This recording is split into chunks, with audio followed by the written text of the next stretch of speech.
CRF 50, XR 50 carburetor fix right now. One of the most common problems with these little bikes is they sit too long and the fuel today just rots away and it messes up the carburetors. Stock Honda carb, 160 bucks. China Amazon carb, 18 bucks. Never use a China carb on the bikes. They never are right, they never work right. But I thought I would try one on the little 50 because it is 18 bucks. And the main reason we bought it was because I want to change out the pilot jet. The bottom jet is the problem on these. We cleaned it, but it knocked out the part of it. And so I think the jet is from a Spree, a Honda Spree, and you can buy that jet online and it's about 20 bucks for the jet. I'll show you which jet it is right now.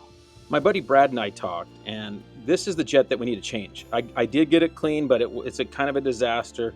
It knocked out the inside of it. This jet pulls out. Honda does not sell this jet specifically for the CRF or XR50. They do not sell one for it separately.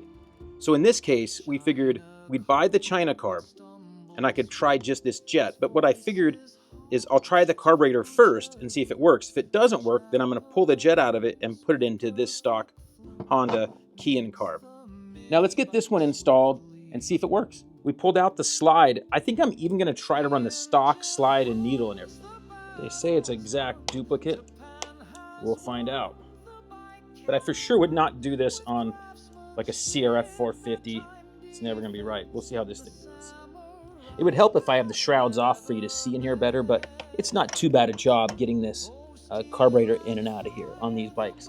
So we have our little spacer that slides in here. So they allow you to put the carburetor on. You can push it back and then put the spacer inside here with the O-ring on it. And it has an O-ring on this side of the carburetor. So the O-ring on here goes this way.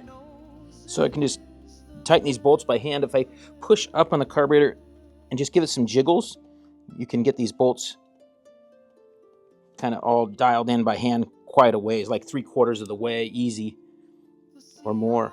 You could get a little socket, 8 socket on here, and get this a little quicker than I'm doing it with a wrench. I'm kind of stubborn.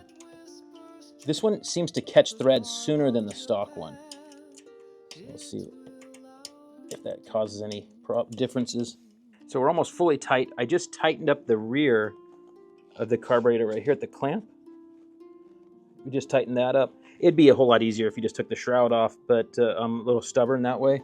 And we already cleaned the tank. That's one thing I would suggest doing if you're ever messing with the carburetor, is to fully get that tank clean. And we have a bit of a process on that where we'll wash it out with gas and then put some CLR in there, let it sit outside for a day or two while we're waiting on parts. Okay, we're fully mounted up. We got our tank on.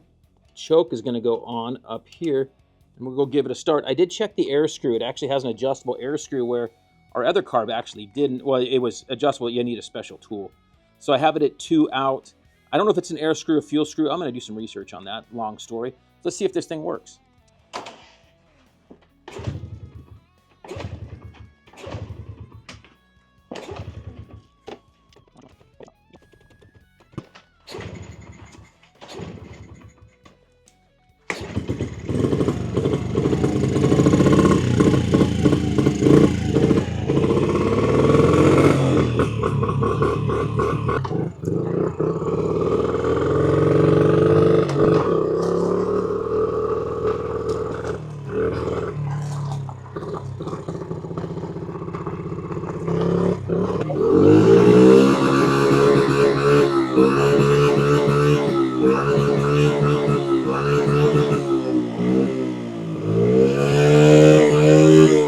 Okay, I was hopeful that it was gonna work. I think it's a fail. We're gonna pull it out again now and pull that jet out and put it into the other stock carb and see if that works. Okay, so now we have them both on the bench. I'm gonna pull out this jet out of this one. This is the stock Keihin one. Here's our China carb. And now we're gonna pull this one out, hopefully. Not too bad. Pulled right out, but it's a problem. It's a different size. Okay, so I pulled out the jet. It's a different size. Maybe they're different years. This one, it does not fit in the Keihin. So my next plan is I'm gonna give up on China carb and order the Spree jet. I'm gonna order that and we'll report back in a few days or a week by the time I get back and can get work on this thing. I already have way more time working on this than I should. I could be working on much more important things, but I'm here to help others that have the same problem figure this out. Okay, we have it bagged and ready to ship back to Amazon because it didn't work. So now I'm gonna order just that pilot that should go in here, that jet, and we'll see if it fixes this carburetor, and we can report back what's the best way. But on these carburetors, that's really the only thing. Once you've replaced your needle seat here, that's really the only thing. The main jet's easy to see through. It's this long one, and you can see ours has really been tweaked because we had a tough time even getting through it, and we knocked out the end piece. So that gives you, we'll get it coming. Okay, we're back here on the carburetor. We ordered a new slow jet, which you can only get on eBay. Or at least the only place I found that was reasonable. It was only like $14. This one is not perfect, so we're gonna try this one in the stock carburetor now. So now we drop it in, and we can just press it in. It's not too hard. You could use pliers, but then you can kind of damage the jet. So you're just gonna like press it in there. And that's it. It just kind of feels firm. It's not rocking at all. It's bottomed out.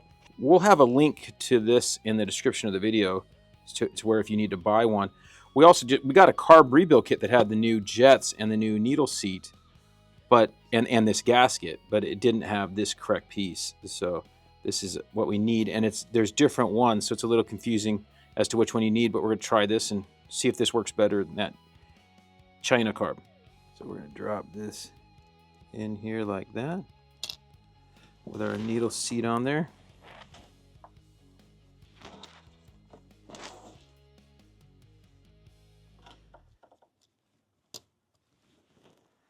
Just want to make sure we're good, and you can look in here and kind of see that it's correct. It's gonna be hard to show in the video, but I can see that it's slid in the correct way.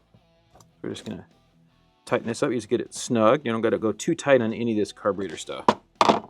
Now we're gonna go right on top of that new gasket, which should stay in its place. If you have a problem, you can put a tiny bit of grease on it to keep it in its groove. So just good and snug on those. We're using that Tusk screwdriver, which is a JIS screwdriver, which is really what you need to work well on these Japanese screws, bolts. Okay, so now we're ready to slide the carburetor back in here and try again. Showed this before, but once you get the carburetor in, you can slide this little spacer in there with this O-ring. You just got to make sure you got it facing the right side, so there's an O-ring facing each direction.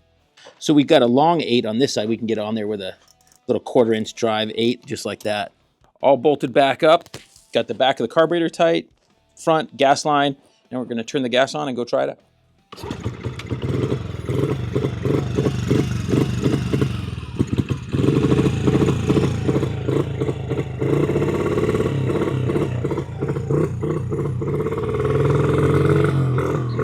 I think it's better.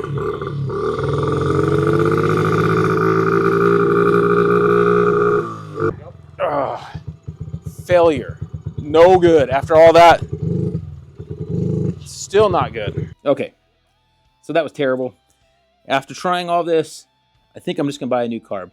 And just so you know, I have another one of these bikes. I don't know if I mentioned it earlier. I have a CRF 50 that the carb that was on this that ran perfect, put it on the CRF 50, ran great. So this carb is off the CRF 50. It's still not running good. So, you know, striking out with the China carb, the rebuilt stock one, gonna have to just put a new stock one, I think. Okay, I've given up. No more China carb, no more rebuilt stock carb. I bought a brand new stock carburetor from Rocky Mountain. So we're gonna see how this does. If this solves the problem, I think, which I'm pretty confident will. And for the time and hassle I spent, I think this is probably the way to go. Okay, it's bolted in. Same way we've done it like 18 times. So all ready to go, brand new carb. I think for a severely damaged one, that's gonna be the ticket. Choke on, gas on reserve, on.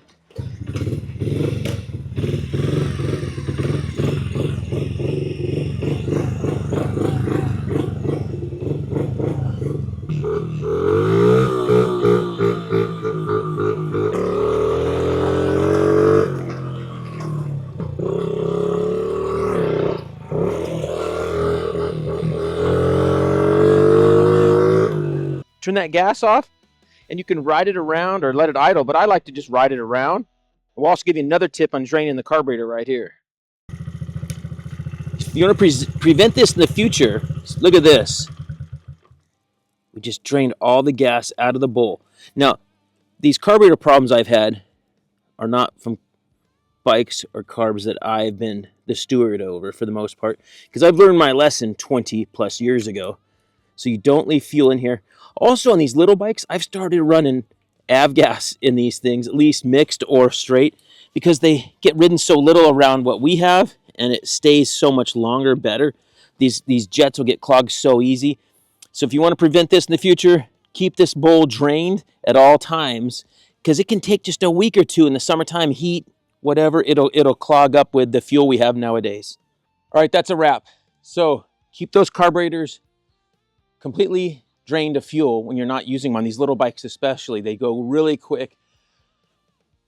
You can clean them. We probably could have cleaned the stock one if we kept trying, but it's not worth the $150 for me to keep on trying. So I got a brand new stock one on there. We'll probably use the other one for parts, give it over to Brad, who works on a lot of little bikes. So that's it. That's simple. Remember to like, comment, and subscribe, and we'll see you guys next time on the track or trail.